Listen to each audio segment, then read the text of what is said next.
സമാധാന ചർച്ചകൾ തടസ്സപ്പെട്ടതിന് ഉത്തരവാദി യുഎസ് എന്ന് ഇറാൻ.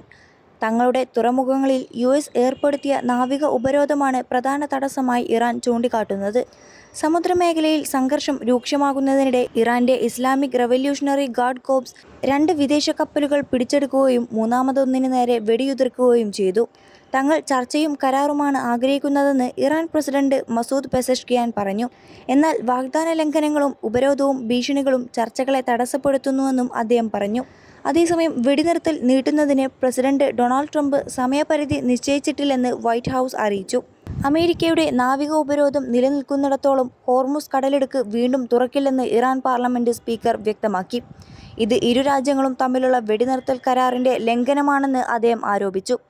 അതിനിടെ യുഎസ് പ്രതിരോധ രംഗത്ത് വലിയ മാറ്റങ്ങൾ തുടരുകയാണ്.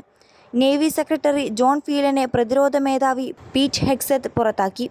ട്രംപ് ഭരണകൂടത്തിന് കീഴിൽ നീക്കം ചെയ്യപ്പെടുന്ന 34ാമത്തെ മുതിർന്ന ഉദ്യോഗസ്ഥനാണിത്.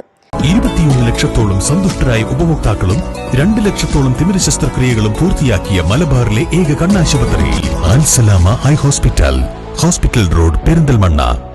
ഹങ് കാവോയെ നേവിയുടെ ആക്ടിംഗ് തലവനായി നിയമിച്ചു.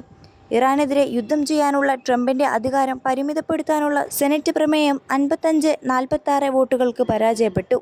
10,000 സൈനികരെയും 17 യുദ്ധക്കപ്പലുകളെയും ഉപയോഗിച്ച് അമേരിക്ക ഇറാനെതിരെയുള്ള നാവിക ഉപരോധം തുടരുകയാണ്. ഉപരോധത്തിലൂടെ ഇറാനുമേൽ സാമ്പത്തിക സമ്മർദ്ദം ചെലുത്തി അവരെ ചർച്ചകളിലേക്ക് തിരികെ കൊണ്ടുവരാമെന്നാണ് ട്രംപിന്റെ നിലപാട്.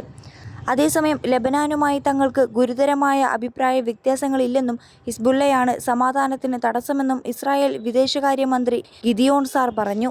ദക്ഷിണ ലെബനാനിൽ ഇസ്രായേൽ നടത്തിയ വ്യോമാക്രമണത്തിൽ അൽ അക്ബർ പത്രത്തിന്റെ റിപ്പോർട്ടർ അമൽ ഖലീൽ ഉൾപ്പെടെ 5 പേർ കൊല്ലപ്പെട്ടു.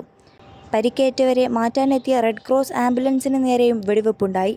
വടക്കൻ ഗസയിലെ ബെയ്ത്ത് ലാഹിയയിൽ ഇസ്രായേൽ നടത്തിയ ആക്രമണത്തിൽ 3 കുട്ടികളടക്കം 5 ഫലസ്തീനികൾ കൊല്ലപ്പെട്ടു.